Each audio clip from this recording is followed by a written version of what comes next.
अक्टूबर का महीना, पत्ते झड़ रहे हैं, हवा में हल्की ठंडक घुलने लगी है और लगता है कि अब अपनी बागवानी को वसंत तक आराम दिया जा सकता है ना? लेकिन ऐसा बिल्कुल नहीं है। ठीक इसी समय एक छोटी सी गलती अगले साल की आपकी पूरी फसल को चौपट कर सकती है। आज हम उन सबसे चालाक और छिपी हुई गलतियों पर बात करेंगे, जो माली और बागवान अक्टूबर में यह सोचकर कर बैठते हैं कि वे सब कुछ सही कर रहे हैं। और मैं वादा करता हूं, इनमें से कुछ आपको हैरान कर देंगी और एक गलती तो पतझड़ के कामों के प्रति आपके पूरे नजरिए को ही बदल देगी। आइए अक्टूबर को सीजन के अंत के तौर पर नहीं, बल्कि एक नई शुरुआत की तैयारी के तौर पर देखें। यह किसी घर की नींव रखने जैसा है। अगर नींव टेढ़ी रखी जाए तो पूरा घर ही अस्थिर बनेगा। ठीक वैसे ही आपकी बागवानी में भी अक्टूबर में आप जो भी करते हैं या इसके विपरीत जो नहीं करते हैं, वह सीधे आपकी मिट्टी के स्वास्थ्य पर, कीटों की संख्या पर और आपके आने वाले पौधों की शक्ति पर असर डालेगा।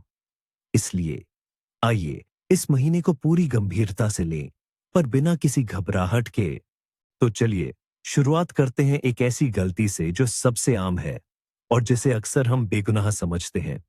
फसल कट चुकी है, मेहनत से थके हुए हम, और क्या देखते हैं कि क्यारियों में टमाटर के ढेरों पत्ते, खीरे की सूखी बेलें और गोभी के पत्ते पड़े रह गए हैं।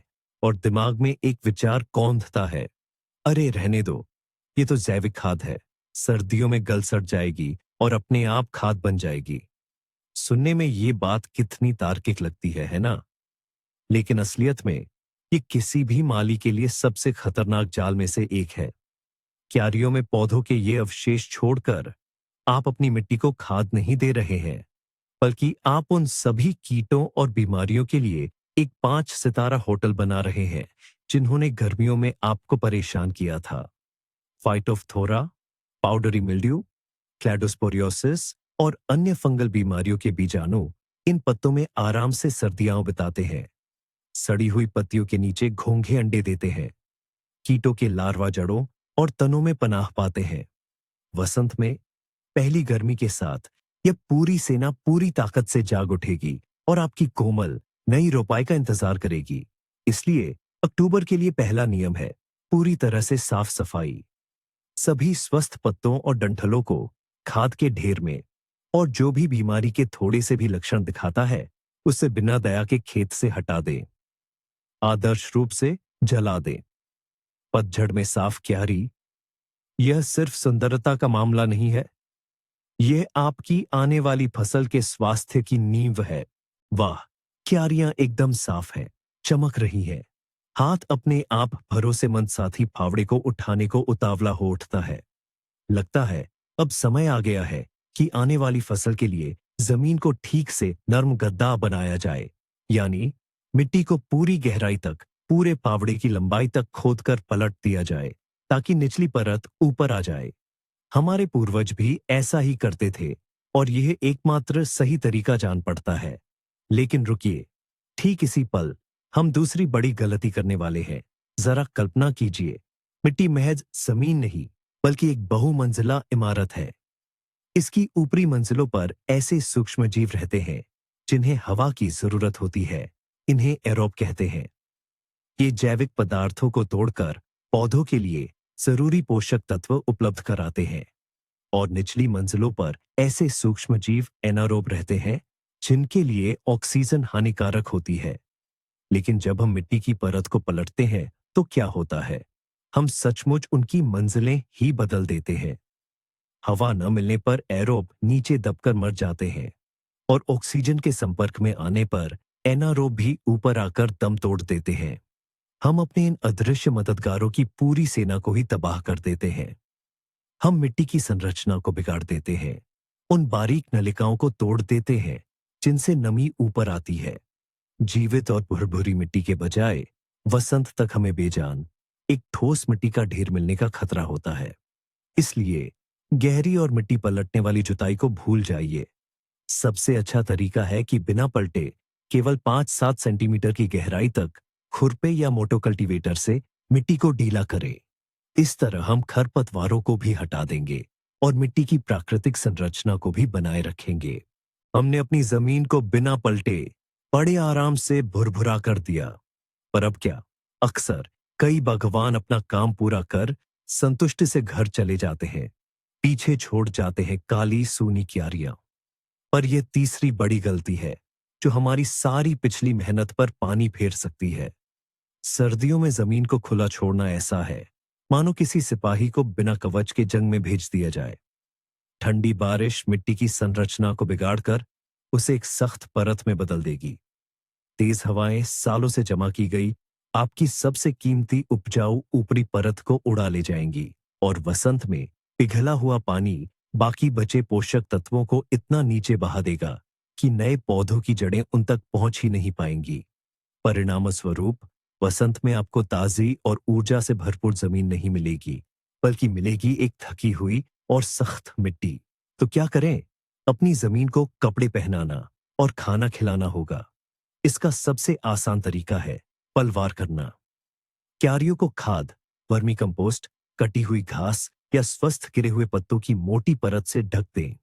यह पलवार एक गर्म कंबल की तरह मिट्टी की रक्षा करेगी, उसे भुरभुरा बनाए रखेगी और केंचुओं व अन्य लाभकारी सूक्ष्म जीवों के लिए सर्दियों का बढ़िया भोजन बनेगी। वे पूरी सर्दी काम करते रहेंगे और आपकी जमीन को और भी ज्यादा उपजाऊ बनाते रहेंगे। एक और तरीका है हरी खाद के पौधे बोना, जैसे सरसों या जई। ये पौधे एक सजीव हरी चादर बनाएंगे जो मिट्टी को पलवार से कम सुरक्षा नहीं देगी। याद रखें, सर्दियों में ढकी हुई क्यारी आपके आसान वसंत कार्य और स्वस्थ उपजाऊ जमीन की गारंटी है। अब बात करते हैं उन खामोश मगर बेहद शातिर दुश्मनों की, खरपतवार। अक्टूबर में वे उतने हरे भरे और आक्रामक नहीं दिखते। लगता है जैसे उन्होंने हार मान ली है और पहली ही पाला उन्हें पूरी तरह खत्म कर देगा। और मन करता है कि सब कुछ वसंत तक ऐसे ही छोड़ दें। अपनी ताकत क्यों बर्बाद करें? मगर यही चौथी और सबसे आम गलती है। हाँ, वार्षिक खरपतवार वाकई में अब कोई खतरा नहीं है, मगर असली दुश्मन तो बहुवर्षीय खरपतवार है, जैसे कांच घास, टेंडेलियन, डंडेलायन और लपेटनी, बाइंडवीड जैसे। खासकर अक्टूबर में वे हरी पत्तियां उगाने में अपनी ऊर्जा नहीं लगाते। उनकी सारी ऊर्जा जड़ों में नीचे चली जाती है। वे सक्रिय रूप से पोषक तत्वों का भंडारण करते हैं ताकि सर्दी का सामना कर सके और वसंत में विकास का एक जबरदस्त धमाका कर सके। उन्हें अपनी क्यारी में छोड़कर आप असल में उन्हें शांति से अपनी जड़ें जमाने और वसंत की तेजी से वापसी के लिए तैयार होने का मौका देते हैं। और यकीन मानिए, वसंत में वे इतनी तेजी से बढ़ेंगे कि आपकी नाजुक खेती वाली फसलें उनके साथ मुकाबला नहीं कर पाएंगी। ठीक अभी, जब मिट्टी अभी भी नरम और नम है, निर्णायक लड़ाई का सबसे सही समय है। फावड़े या किसी खास जड़ निकालने वाले औजार से लैस होकर आपको उन्हें जड़ सहित व्यवस्थित तरीके से हटाना होगा। कांच घास की हर एक जड़ जिसे आप अभी खोद कर निकालते हैं, वह अगले मौसम में उसके दर्जनों वंशजों को कम करना है। ये कोई बेकार काम नहीं है, बल्कि भविष्य की बुवाई से पहले इलाके की एक रणनीतिक सफाई है। आइए अब अपना ध्यान सब्जियों की क्यारियों से हटाकर उन पौधों पर केंद्रित करें जो लंबे समय तक हमारे साथ रहते हैं, यानी बारहमासी फूल, सजावटी झाड़ियां और बेरी के पौधे। जब हम देखते हैं कि ये अपनी पत्तियां गिरा रहे हैं और सर्दियों के लिए तैयार हो रहे हैं, तो कई बागवानों के मन में सब कुछ ठीक करने की एक प्रबल इच्छा जाग उठती है। वे तुरंत कैंची या प्रूनर उठाते हैं और शुरू हो जाती है पौधों की जोरदार छंटाई। मैं इन्हें छोटा काट दूं ताकि वसंत में कम काम करना पड़े, बागवान सोचते हैं। और यह उनकी एक बहुत बड़ी और हानिकारक गलती होती है। अक्टूबर में बहुत जल्दी और बहुत ज्यादा छंटाई करना पौधे के लिए बहुत बड़ा तनाव होता है। सबसे पहले, घाव पाले से पहले ठीक से भर नहीं पाते और संक्रमण के लिए खुले द्वार बन जाते हैं। दूसरे, और ये सबसे महत्वपूर्ण है, ऐसी छंटाई से पौधे की निष्क्रिय कलियां जाग सकती हैं। अस्थायी गर्मी से भ्रमित होकर पौधा सोचता है कि वसंत आ गया है और वह नई कोमल कोंपलें निकाल देता है, और इन्हीं कोंपलों को पहली गंभीर ठंड अनिवार्य रूप से मार डालेगी। यह न केवल पौधे की ऊर्जा की व्यर्थ बर्बादी है, बल्कि उसे कमजोर करने और यहां तक कि उसकी मृत्यु का मार्ग भी है। अक्टूबर में केवल सैनिटरी प्रूनिंग ही करनी चाहिए, जिसमें सूखी, टूटी हुई और स्पष्ट रूप से बीमार शाखाओं को हटाना शामिल है। पौधों को आकार देने वाली, नई जान डालने वाली, कायाकल्प और ज्यादा छंटाई वाली सभी कटाई, प्रूनिंग को देर शरद ऋतु तक टालना बेहतर है, जब उनमें रस का प्रवाह पूरी तरह से रुक जाए, या फिर शुरुआती वसंत में करे। अपने बारहमासी पौधों को शांति से और सही तरीके से निष्क्रियता की स्थिति में जाने दें।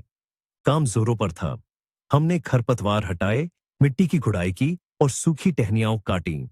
औजारों ने भी खूब साथ दिया, और फिर थक हार कर हमने फावड़ा, कट्टर, कांटे और रेख को शेड में छोड़ दिया। हम सोचते हैं अब बसंत तक ये आराम करेंगे, और ठीक इसी पल हम अपनी छठी, खामोश लेकिन बेहद नुकसानदेह गलती कर बैठते हैं।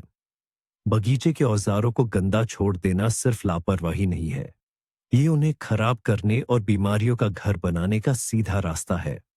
कटर और आरी के ब्लेड पर बीमार पौधों का रस और फफूंद के बीजाणु लगे रह जाते हैं।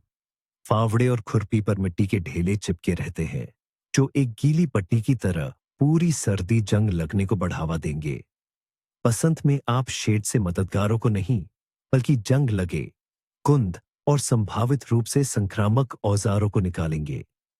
इनसे न केवल काम करना मुश्किल होता है, बल्कि खतरनाक भी। ऐसे कट्टर की एक ही कट से आप किसी पुराने बीमार झाड़ी से बीमारी को एक नए स्वस्थ पौधे में फैला सकते हैं। इसलिए इसे एक नियम बना लें। काम खत्म होते ही औजारों को व्यवस्थित करें। इसमें सिर्फ 10-15 मिनट लगेंगे। उन्हें मिट्टी और पौधों के अवशेषों से साफ करें, धोए और अच्छी तरह सुखाए। धातु के हिस्सों को तेल लगी कपड़े से पोंछे। कट्टर और आरी के ब्लेड को चाहे तो अल्कोहल या किसी खास घोल से कीटाणु रहित कर सकते हैं। ऐसी देखभाल न केवल आपके औजारों की उम्र कई गुना बढ़ाएगी, बल्कि पूरे बगीचे के स्वास्थ्य की कुंजी भी बनेगी। अब बात करते हैं हमारे बगीचे के सबसे नाजुक सदस्यों की, नन्हे पौधे। इनमें सेब, नाशपाती और बेर के वे पेड़ शामिल हैं, जिन्हें इसी या पिछले साल लगाया गया है। पतझड़ में ये काफी मजबूत दिखते हैं।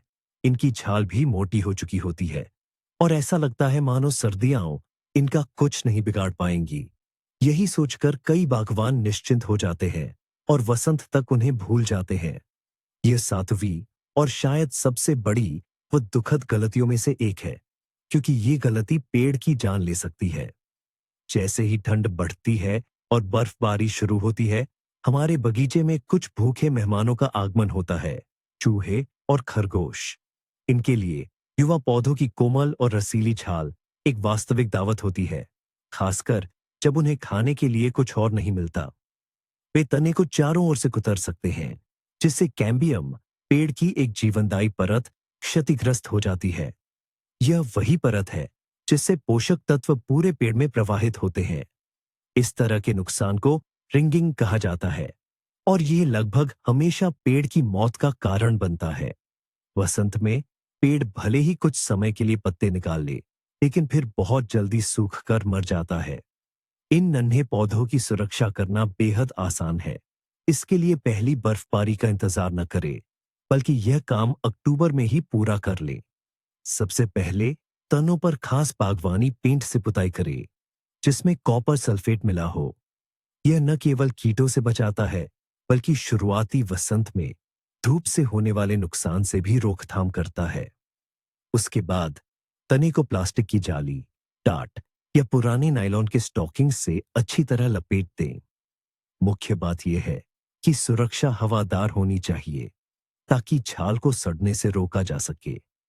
यह एक आसान प्रक्रिया आपके भविष्य के बगीचे के लिए सबसे बेहतरीन बीमा है। अक्टूबर सिर्फ कटाई का ही नहीं, बल्कि बुवाई का भी समय है।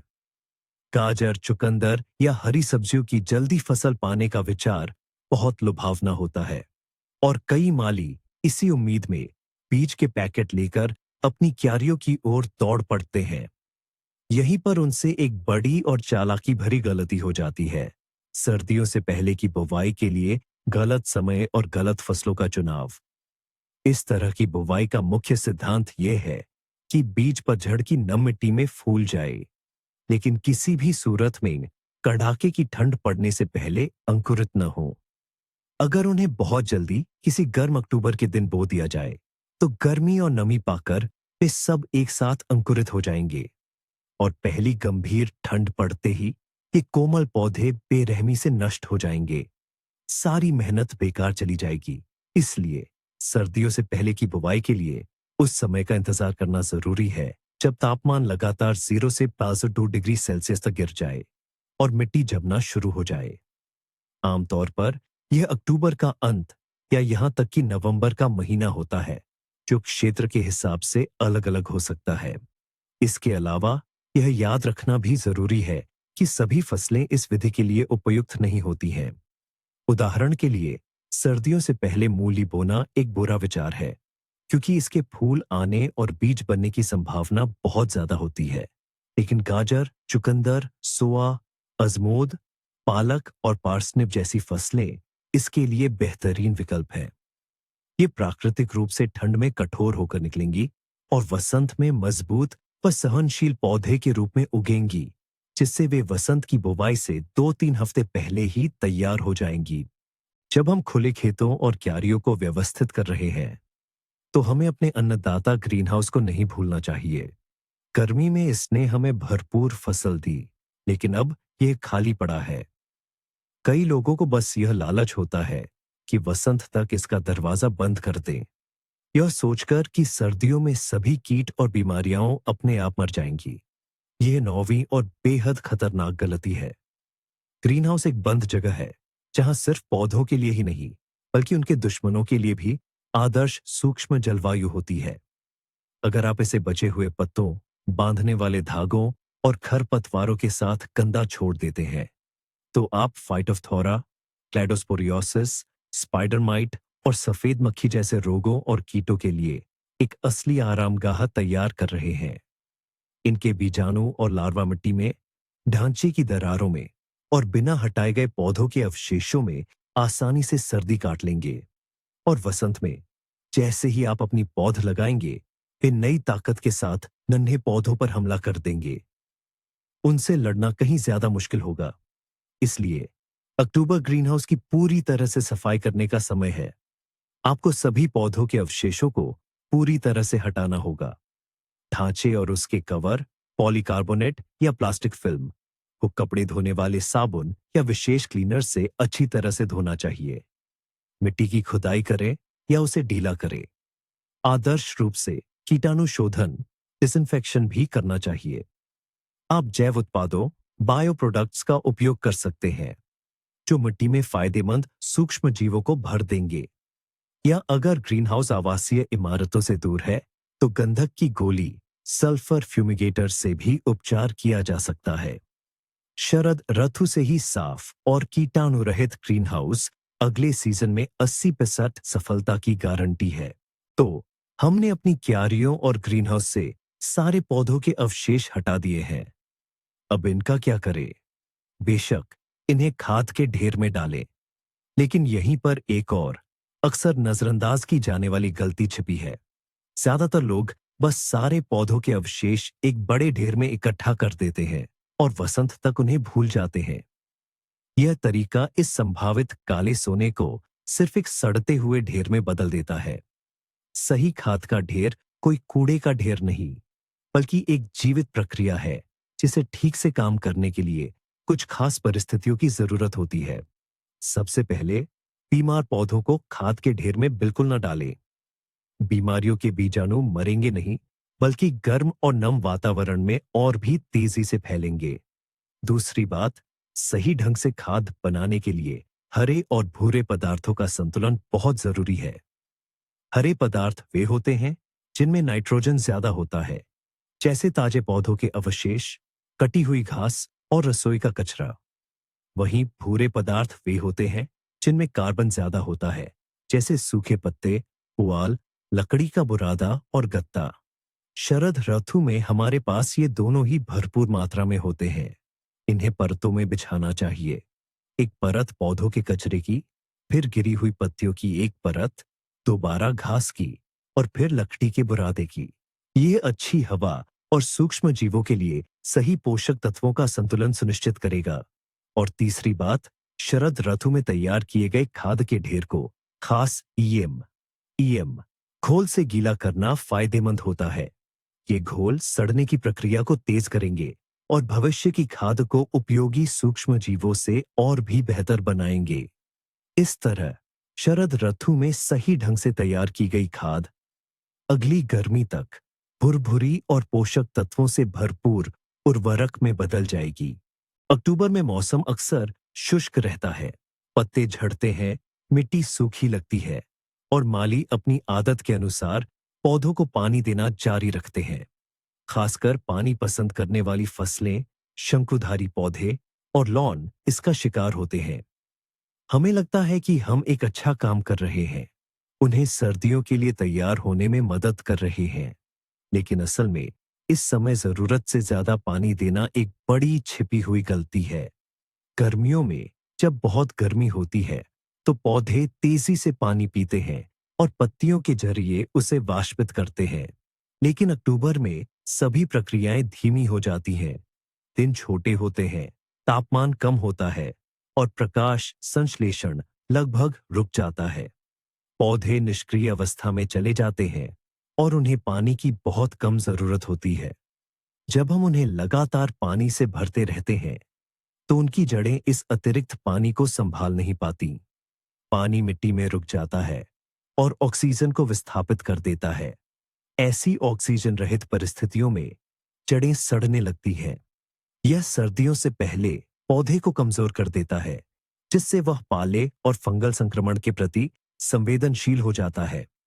यकीनन अगर अक्टूबर असाधारण रूप से शुष्क और गर्म हो तो थोड़ा बहुत पानी देना फायदेमंद हो सकता है, लेकिन ज्यादातर मामलों में शरद ऋतु की बारिश पर्याप्त होती है। इसका एक अपवाद गहरी सिंचाई है, जिसे मॉइस्चर चार्जिंग सिंचाई भी कहते हैं। यह एक बार देर शरद ऋतु में पाला पड़ने से ठीक पहले किया जाता है। इस सिंचाई का उद्देश्य मिट्टी को गहराई तक पानी से पूरी तरह भिगोना है, ताकि बर्फ रहित और ठंडी सर्दियों में जड़ों को जमने से बचाया जा सके। लेकिन यह एक बार का काम है, न कि नियमित प्रक्रिया। फसल काट ली गई है, छांट ली गई है और अब भंडारण के लिए तैयार है। आलू, गाजर और चुकंदर बोरियों और बक्सों में रखे हैं, लेकिन कटाई के बाद अक्सर थकान इतनी ज्यादा होती है कि ये बोरियां कुछ दिनों या कभी-कभी एक हफ्ते तक गोदाम, बरामदे या खेत में ही शेड के नीचे पड़ी रहती है। हम सोचते हैं इनका कुछ नहीं बिगड़ेगा, और यहीं पर हम एक बड़ी और बहुत नुकसानदायक गलती कर बैठते हैं, जो हमारी फसल का एक बड़ा हिस्सा बर्बाद कर सकती है। दरअसल लंबे समय तक स्टोर की जाने वाली सब्जियां जीवित होती हैं। वे सांस लेती रहती हैं और नमी छोड़ती रहती है। अगर उन्हें बोरियों, खासकर पॉलीथीन की बोरियों में यूं ही छोड़ दिया जाए तो उनके अंदर नमी, कंडेंसेशन जमा होने लगती है। ऐसी गर्म और नम जगह पर तुरंत सड़ांत पैदा करने वाले बैक्टीरिया और फफूंद, फंगस पनपने लगते हैं। एक भी सड़ा हुआ आलू या गाजर कुछ ही दिनों में पूरी बोरी की सब्जियों को खराब कर सकता है। इतना ही नहीं, ताजी सब्जियों की महक चूहों और अन्य कीटों के लिए एक तरह से दावत का न्योता है। वे आसानी से बोरियों को कुतर देंगे और न केवल फसल का कुछ हिस्सा खा जाएंगे, बल्कि बाकी बची सब्जियों को भी अपने मल से गंदा कर देंगे। इसलिए यह जरूरी है कि कटाई के बाद फसल को जितनी जल्दी हो सके उसके सही भंडारण स्थल पर पहुंचा दिया जाए, यानी किसी सूखी, ठंडी और अच्छी हवादार जगह, जैसे तहखाना या भंडार घर में। हर एक दिन की देरी आपकी पूरी गर्मियों की कड़ी मेहनत से उगाई गई फसल को बर्बाद कर सकती है। इसलिए आलस न करे, इस काम को तुरंत पूरा करे। जब पतझड़ के मुख्य काम खत्म हो जाते हैं, खेत साफ हो जाता है और फसल सुरक्षित तहखाने में पहुंच जाती है, तो एक अजीब सी राहत महसूस होती है। ऐसा लगता है जैसे अब आखिरकार चैन की सांस ले सकते हैं और वसंत तक बागवानी के कामों को भूल सकते हैं। पर यही पूरी तरह से आराम करने की स्थिति हमारी 13वीं रणनीतिक गलती है। हम योजना बनाने को पूरी तरह से अनदेखा कर देते हैं। शरद ऋतु में ऐसा करना इतना महत्वपूर्ण क्यों है? क्योंकि अभी सब कुछ अच्छी तरह याद है। आपको पक्का याद होगा कि टमाटर किस जगह झुलसा रोग से ग्रस्त थे और खीरे कहाँ चूर्णिलासिता पाउडरी मिल्ड्यू से जूझ रहे थे। आपको याद है कि जुकिनी की किस किस्म ने शानदार पैदावार दी थी और कौन सी बेस्वाद निकली। आपको याद है कि खेत के किस हिस्से में सुबह धूप रहती है और दोपहर के बाद सेब के पेड़ की छाया कहाँ पड़ती है। वसंत तक इन बहुमूल्य अवलोकनों में से आधे भूल जाएंगे। एक कागज का टुकड़ा लें या अपने फोन में नोट्स खोलें। अपने खेत का एक योजनाबद्ध नक्शा बनाइए। चिन्हित करें कि इस साल क्या और कहां उगाया गया था। ये आपको फसल चक्र का पालन करने में मदद करेगा, जो कृषि तकनीक का सबसे महत्वपूर्ण नियम है। सफल और असफल किस्मों को लिख लें। सोचें कि इस मौसम में आपको किस चीज की कमी महसूस हुई और क्या अधिक मात्रा में था। क्या पता कम जुकनी लगाकर ज्यादा मिर्च लगानी बेहतर हो, या हरी सब्जियों के लिए एक क्यारी अलग रखनी चाहिए। शरद ऋतु की योजना कोई बोरिंग दिनचर्या नहीं है। यह अगले साल के लिए आपके सपनों का बगीचा बनाने की एक रोमांचक प्रक्रिया है। ये वसंत में आपका समय, पैसा और तनाव बचाता है, जब हर मिनट कीमती होता है। पतझड़ का मौसम खाद डालने के लिए एक पारंपरिक समय होता है और कई बागवान सर्दियों के लिए जमीन को अच्छी तरह पोषण देने की चाह में ताजी गोबर की खाद को क्यारियों में फैला देते हैं। उनकी सोच सीधी है। सर्दियों में यह खाद बनकर तैयार हो जाएगी और वसंत में पौधों को बढ़िया पोषण मिलेगा। लेकिन असल में ये एक काफी खतरनाक गलती है। ताजी गोबर की खाद, खासकर गाय या घोड़े की, बहुत ही तेज खाद होती है। इसमें अमोनिया और यूरिया की ज्यादा मात्रा होती है, जो मिट्टी के सूक्ष्म जीवों और केंचुओं के लिए जहरीली हो सकती है। अगर इसे सर्दियों से पहले डाला जाए तो यह सड़ना शुरू तो करेगा, लेकिन कम तापमान के कारण यह प्रक्रिया बहुत धीरे धीरे होगी। वसंत आते आते यह पूरी तरह से खाद बनकर तैयार नहीं हो पाएगा और जब आप इस मिट्टी में पौधे या बीज लगाएंगे तो उनकी नाजुक युवा जड़ें अधगली जैविक खाद के संपर्क में आने से रासायनिक रूप से जल सकती है। फायदे की बजाय आप नुकसान पहुंचाएंगे। इसके अलावा ताजी गोबर की खाद में बड़ी संख्या में खरपतवार के बीज होते हैं, जो सर्दियों को आसानी से गुजार लेंगे और वसंत में घने और मजबूत अंकुर देंगे।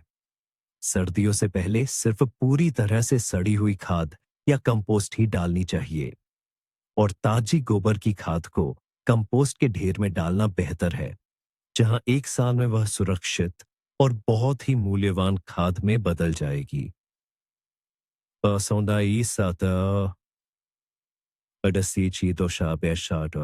हमारी नजर सब्जियों के बगीचे से हटकर लॉन के हरे भरे कालीन पर पड़ती है। अक्टूबर आते आते घास उतनी तेजी से नहीं बढ़ती और ऐसे में अक्सर मन करता है कि जल्दी से अंतिम कटाई कर दे और लॉन मोवर को उठाकर रख दे, या फिर इसके ठीक विपरीत घास को खूब बढ़ने दे, यह सोचकर कि वह सर्दियों के लिए मजबूत बनी रहेगी।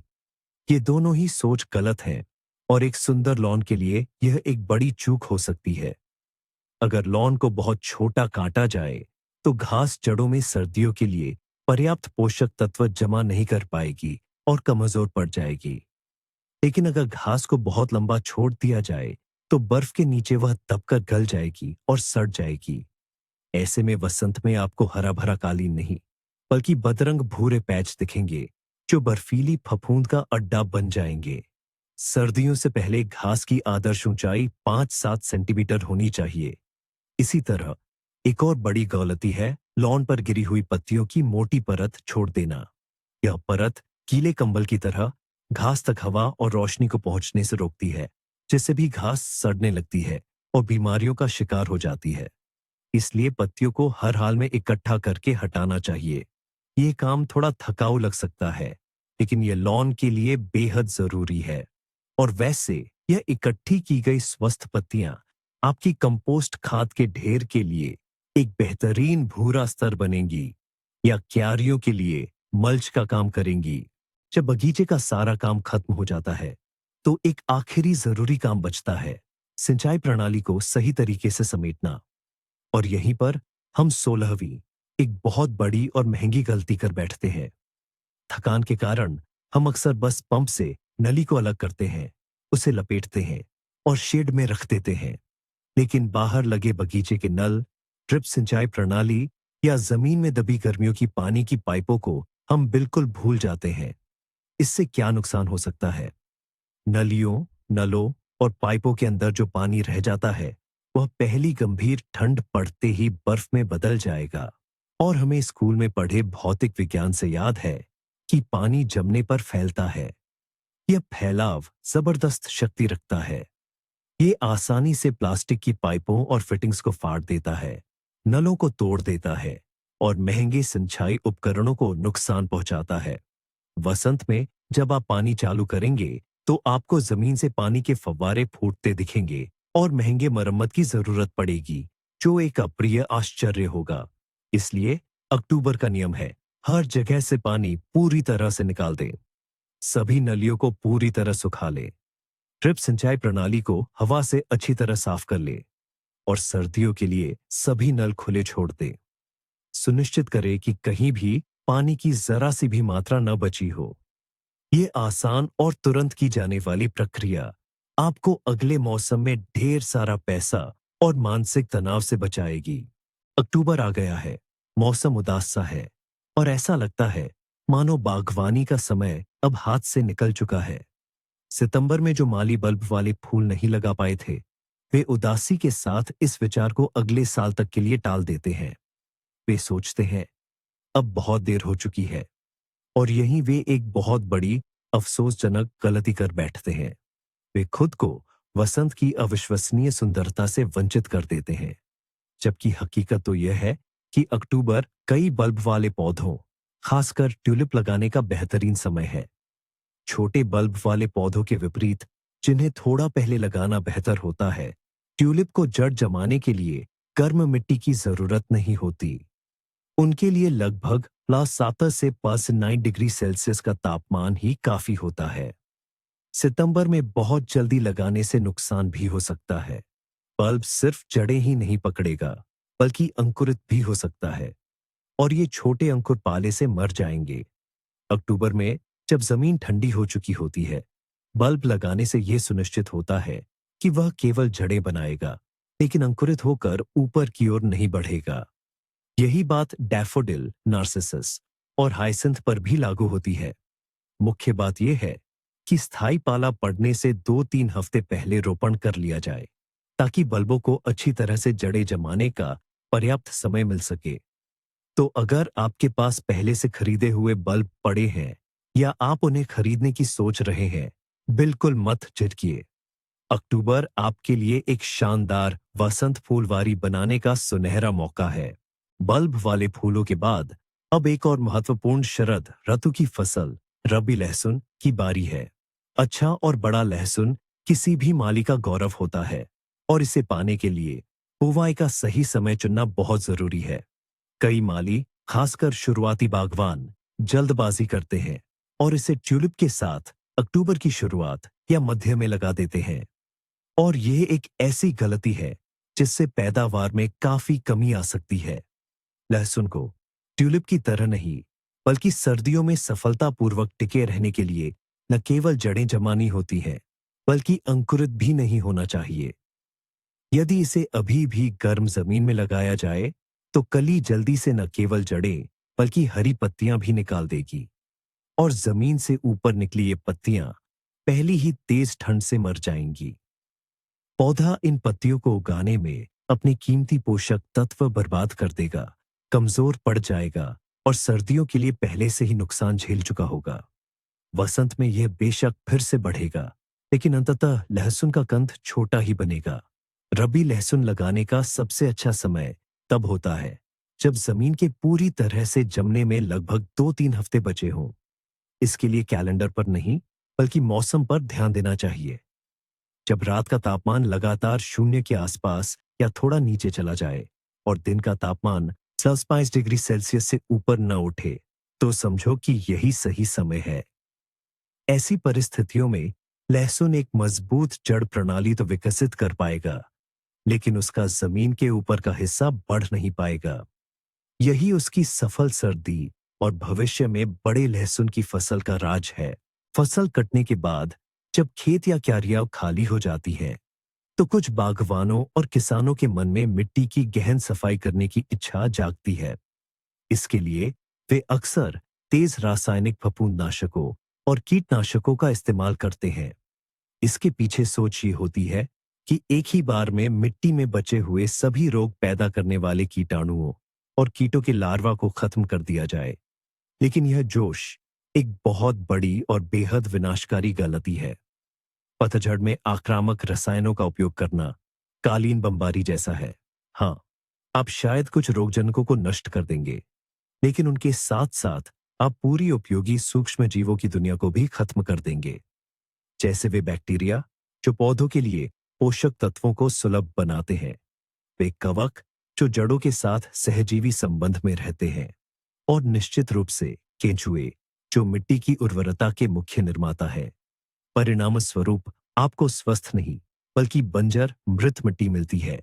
और जैसा कि कहा जाता है, खाली जगह खाली नहीं रहती।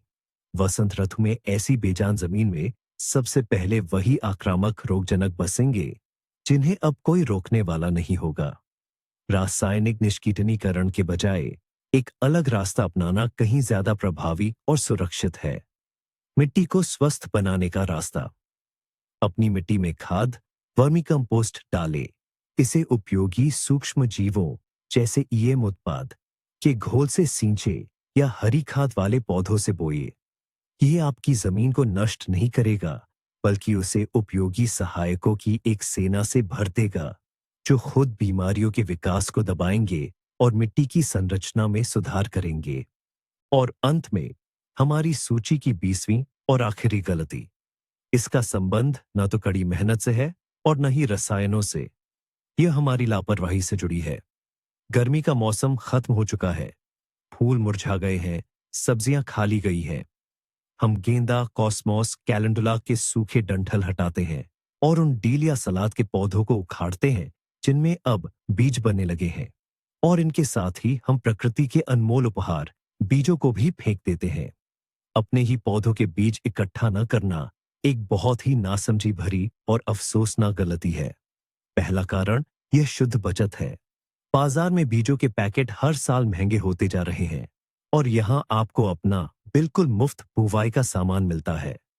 दूसरा, और यह कहीं अधिक महत्वपूर्ण है, जो बीज आपके अपने बगीचे में उगे पौधों से इकट्ठा किए जाते हैं, वे पहले से ही आपकी मिट्टी, आपके जलवायु और आपकी परिस्थितियों के अनुकूल होते हैं।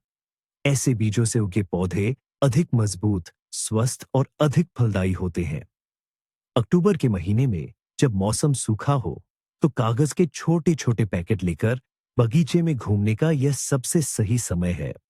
अपने पसंदीदा फूलों, हरी सब्जियों और अन्य सब्जियों के बीजों को इकट्ठा करें। मुख्य बात यह सुनिश्चित करना है कि ये F1 हाइब्रिड बीज न हो, क्योंकि ये अपनी किस्म के गुणों को अपनी अगली पीढ़ी में नहीं भेजते। उन्हें अच्छी तरह से सुखाकर उन पर नाम लिख दें। पतझड़ में की गई यह छोटी सी मेहनत आपको वसंत में आत्मविश्वास और खुशी देगी, जब आप अपने ही आजमाए हुए और भरोसेमंद बीजों को बोएंगे। पर क्या आप जानते हैं सबसे बड़ी और सबसे विनाशकारी गलती कौन सी है? इसका संबंध फावड़े या खाद से भी नहीं है। यह सोचना कि बागवानी का मौसम खत्म हो गया है, कि अक्टूबर के बाद अब सीधे बसंत तक के लिए गेट बंद किया जा सकता है। यह एक बहुत बड़ी भूल है। अक्टूबर को अंत मानकर हम एक सुनहरा अवसर खो देते हैं। वह समय जब मिट्टी का स्वास्थ्य आने वाले कई सालों के लिए तय होता है, जब बिना किसी जल्दबाजी के गर्म क्यारियां तैयार की जा सकती है, लंबे समय तक असर करने वाली खाद डाली जा सकती है और भविष्य की भरपूर उपज के लिए नींव तैयार की जा सकती है। अक्टूबर में हम खत्म नहीं करते, बल्कि अगले साल के मौसम की शुरुआत करते हैं। तो अक्टूबर बगीचे को अलविदा कहना नहीं, बल्कि उसके भविष्य में एक समझदारी भरी और दूरदर्शी निवेश है। इन आसान लेकिन बेहद महत्वपूर्ण गलतियों से बचकर आप स्वस्थ पौधों और भरपूर फसल की ओर एक बहुत बड़ा कदम उठाते हैं। यह वीडियो अंत तक देखने के लिए धन्यवाद। अगर आपको कुछ नया सीखने को मिला है, तो लाइक करना और चैनल को सब्सक्राइब करना न भूलें, ताकि आप नए उपयोगी सुझावों को मिस न करें। आप बगीचे में पतझड़ के कौन से कामों को सबसे महत्वपूर्ण मानते हैं? या शायद आपने भी इनमें से कोई गलती की है और अपना अनुभव बांटना चाहते हैं? तो टिप्पणियों में लिखें। हमें पढ़कर बहुत अच्छा लगेगा।